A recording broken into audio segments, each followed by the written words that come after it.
ഈ ഒരു colour grading നിങ്ങളെ വീഡിയോസിനും ചെയ്തെടുക്കാൻ പറ്റും. ഇതാണ് ബിഫോർ, ഇതാണ് ആഫ്റ്റർ. ഇത് നമ്മൾ ക്യാപ്കട്ടിലാണ് ചെയ്യുന്നത്. So let's go. അപ്പോൾ ഇതാണ് നമ്മൾ എടുത്തിട്ടുള്ള ക്ലിപ്പ് എന്ന് പറയുന്നത്. അപ്പോൾ ഇത് നമ്മൾ നേരത്തെ കാണിച്ച പോലെ കളർ ഗ്രേഡ് ചെയ്യാൻ പോകണം.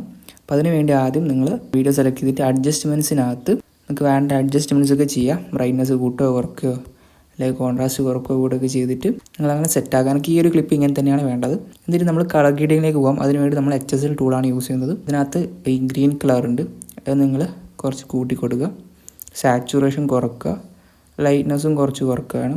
അതുപോലെ ഈ യെല്ലോ കളറിൻ്റെ സാച്ചുറേഷൻ പരമാവധി കുറയ്ക്കുക. അധികം കുറച്ച് കഴിഞ്ഞാൽ ഒരു കണ്ണാപ്പി ലുക്കൊക്കെ ഉണ്ടാവും. എന്നിട്ട് മുകളിലത്തെ ലുക്ക് ഹ്യൂ കുറച്ച് ഗ്രീൻ കളറിലേക്ക് കൊണ്ടുവരികയാണ്. ലൈറ്റ്നസ് കുറച്ച് കുറയ്ക്കുകയാണ്. അധികം ആക്കേണ്ട, കുറച്ച് ഒരു സ്റ്റാൻഡേർഡ് ആയിട്ടുള്ള രീതിയിൽ ചെയ്യാം. ഓക്കെ, ഞാൻ ഈ ലെവലിലാണ് വെക്കുന്നത്. അപ്പോൾ ഇതിന് ശേഷം ഞാൻ ജസ്റ്റ് കോൺട്രാസ്റ്റ് കുറച്ച് കൂട്ടി കൊടുക്കുകയാണ്. കുറച്ചധികം കുറച്ച് കൂട്ടി കൊടുക്കണം. ഇപ്പോൾ ഏകദേശം ആ ഒരു കളർ ഗ്രേഡിങ് വന്നിട്ടുണ്ട്. എന്നിട്ട് ഇഫക്ട്സിനകത്ത്, വീഡിയോ എഫക്ട്സിനകത്ത് പോയിട്ട് ട്രെൻഡിങ്ങിൽ തന്നെ ഇവിടെ ഫ്ലാഷ് വൈബ്രേഷൻ എന്നിട്ട് കാണാം, അല്ലെങ്കിൽ ഇവിടെ സെർച്ച് ചെയ്താൽ മതി. ഓക്കെ, എന്നിട്ട് നിങ്ങളിത് ഫുൾ ആഡ് ചെയ്യുക. എന്നിട്ട് അഡ്ജസ്റ്റ്മെൻറ്റ്സിനകത്ത് നിന്ന് ഈ അറ്റ്മോസ്ഫിയർ 100% ആയി കൊടുക്കുക. അതുപോലെ സ്പീഡ് 0 ആയി കൊടുക്കുക. ഇതിന് ഗ്ലോ മൊത്തത്തിൽ ഒഴിവാക്കുകയാണ്, 0 ആക്കുകയാണ്. ഇപ്പം ഈ ഒരു നിങ്ങൾ ക്ലിപ്പിനനുസരിച്ച് ചെയ്യുക. എന്നിട്ട് റേഞ്ച് ഞാൻ ഫുള്ളാക്കുകയാണ്, ഒരു വൈറ്റ് കളർ ആകാശം വരുന്ന രീതിയിൽ.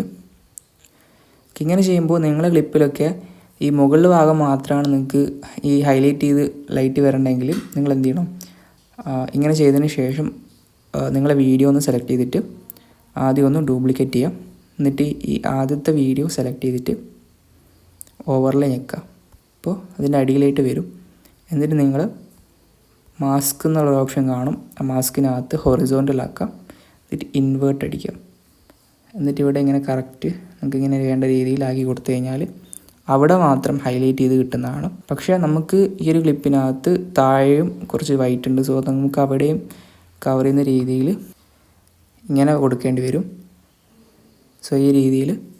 സോ നമുക്കിവിടെ ഒരു മാസ്കിങ്ങിന് ഒരു ആവശ്യം വരുന്നില്ല. നമ്മൾ രണ്ടും മുകളും താഴെയും ഹൈലൈറ്റ് ചെയ്തിട്ടാണുള്ളത്. പക്ഷേ നിങ്ങൾ നേരത്തെ കണ്ട ആ ഒരു റീലിനകത്ത് കണ്ട ഒരു വീഡിയോയിൽ മുകളിൽ മാത്രം ഹൈലൈറ്റ് ചെയ്തിട്ട് ഗ്ലോ കൊടുക്കണം, താഴെ ഭാഗമൊക്കെ വൈറ്റ് വരാത്ത രീതിയിൽ. അപ്പോൾ അങ്ങനെ ചെയ്യുമ്പോൾ ഇങ്ങനെ മാസ്കിങ് ചെയ്യണം. അപ്പോൾ നമുക്ക് ഇവിടെ ഡിലീറ്റ് ചെയ്യണം. സോ നിങ്ങൾ ഓരോ ക്ലിപ്പിനനുസരിച്ചിരിക്കും. അപ്പോൾ ഇതിന് ഇഫക്ട്സ് ഞാൻ ചെറുതായിട്ടൊന്ന് റേഞ്ച് കുറക്കുകയാണ്. ഓക്കെ, എനിക്ക് ഈ ലെവലിൽ മതി. ഓക്കെ, അപ്പോൾ ഇതിന് ബിഫോർ ആഫ്റ്റർ ഞാൻ കാണിച്ചു തരാം. ആണെങ്കിൽ ഈ ക്ലിപ്പ് ഒന്ന് സ്പ്ലിറ്റ് ചെയ്യാണ്. ഈ ഒരു ക്ലിപ്പിന് ഞാൻ എൻ്റെ നേരത്തെ ചെയ്തൊക്കെ ഞാൻ ഒഴിവാക്കുകയാണ്. എന്നിട്ട് അതിൻ്റെ ഇഫക്റ്റ് ഒന്ന് ഒഴിവാക്കുക. ഓക്കെ, അപ്പോൾ ഇതാണ് ബിഫോർ, ഇതാണ് ആഫ്റ്റർ, ബിഫോർ ആഫ്റ്റർ. അപ്പോൾ ഇങ്ങനെയാണ് ഈ റിഫ്ലക്റ്റ് ചെയ്യുന്നത്.